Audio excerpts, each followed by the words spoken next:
हिंदू मान्यता के अनुसार धनतेरस के दिन सोने और चांदी के सिक्के खरीदने की प्रथा तो सदियों से चलती आ रही है, लेकिन क्या आप जानते हैं सिक्कों को बनाया कैसे जाता है? नहीं तो चलिए आपको दिखाते हैं सिक्के कैसे बनते हैं और साथ ही बताएंगे कि क्यों कहा जाता है कि इस दिन सोने चांदी के सिक्के खरीदने से माता लक्ष्मी आपसे सालों साल प्रसन्न रहती है। तो इन सिक्कों को बनाने के लिए यहाँ पे इलेक्ट्रिक फर्नेस का इस्तेमाल करा जाता है। जहाँ पहले सालों साल तक भट्टी का प्रयोग करा जाता था, अब उसकी जगह इलेक्ट्रिक फर्नेस ने ले ली है। उसके बाद ये आ गई टूटी फूटी चांदी, जिसको यहाँ पे पिघलाया जाएगा। पिघलाने के लिए यहाँ पे कास्टिंग बाउल का इस्तेमाल करा जाता है, जो कि बनती चीनी मिट्टी से। अब इस टूटी हुई चांदी को फर्नेस के अंदर डाल के छोड़ दिया जाएगा 10 मिनट के लिए पिघलने के लिए। और पिघलने के बाद जैसी चांदी अच्छे से पिघल के तैयार हो जाएगी, इसको निकाला जाएगा डाई के अंदर, ताकि इसको भुट्टे का आकार दिया जा सके। तो यहाँ पे आप देख सकते हैं पिघली हुई चांदी को डाई के अंदर डाल दिया गया है। अब इसे ठंडा होने के लिए छोड़ दिया जाएगा 10 मिनट के लिए। और जैसी चांदी अच्छे से ठंडा होकर तैयार हो जाएगी, इसको यहाँ से निकाल लिया जाएगा। यहाँ पे आप देख सकते हैं चांदी का जो भुट्टा है वो बना के तैयार कर लिया गया है।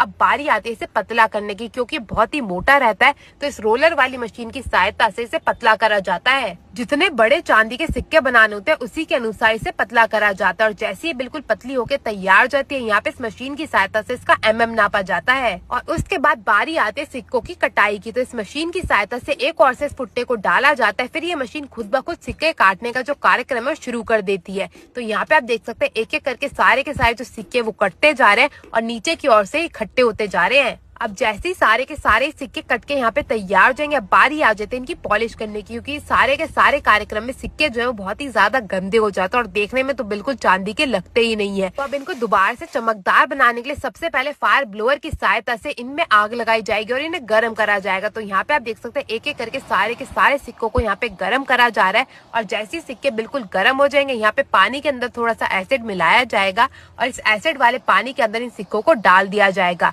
यहाँ पे बिल्कुल गर्मा गर्म सिक्कों को इस पानी के अंदर डाला जाता है, तभी जाके इन सिक्कों पे लगी जितनी भी गंदगी होती है ना वो साफ हो जाती है। यही कार्यक्रम एक एक करके सारे के सारे सिक्कों पे किया जाता है। और जैसे ही सारे के सारे यहाँ पे सिक्के बनके तैयार हो जाते हैं, बारी आ जाती है पॉलिश की, जिसके लिए सबसे पहले यहाँ पे लिया जाएगा थोड़ा सा साबुन, जिसे इस मशीन में डाला जा रहा है। इस मशीन में वाइब्रेशन के थ्रू सिक्कों में चमक लाई जाती है। इस मशीन में पानी, साबुन और साथ ही साथ इसमें छोटी छोटी मेटल की गेंदें रहती है, जिसकी सहायता से पॉलिश होती है। आप जितनी भी ज्वेलरी लेते हैं ना, उन सब पे पॉलिश इसी प्रकार से की जाती है। अब इन सिक्कों को अच्छे से साफ करा जाएगा साफ पानी की सहायता से, और उसके बाद बारी आ जाती है इन्हें सुखाने की। तो यहाँ पे आप देख सकते हैं बिल्कुल चमकदार सिक्के बनके हो चुके हैं तैयार। अब कपड़े की सहायता से एक एक करके सारे सिक्कों को साफ करा जाएगा और सारा पानी सुखा दिया जाएगा, ताकि प्रिंटिंग का कार्यक्रम आसानी से किया जा सके। तो जैसे ही सारे के सारे सिक्के यहाँ पे सूख के तैयार हो जाएंगे, यहाँ पे एक और से ली जाएगी डाई। तो जो भी सिक्के पे प्रिंट करना होता है उसी के अनुसार डाई ली जाती है। तो यहाँ पे लक्ष्मी गणेश जी की डाई ले ली गई है। अब इस मशीन के अंदर डाला जाएगा सिक्का। सिक्का डलते के साथ ही मात्र 1 सेकंड के अंदर यहाँ पे छपाई का कार्यक्रम हो जाता है और हमारा जो सिक्का है वो बिल्कुल सुंदर तरीके से बनके हो जाता है तैयार। इसी प्रकार से सारे के सारे धातु के सिक्के यहाँ पे बना के तैयार करे जाते हैं, चाहे वो 1 रुपए का सिक्का हो या फिर वो चमचमाता हुआ सोना चांदी का सिक्का।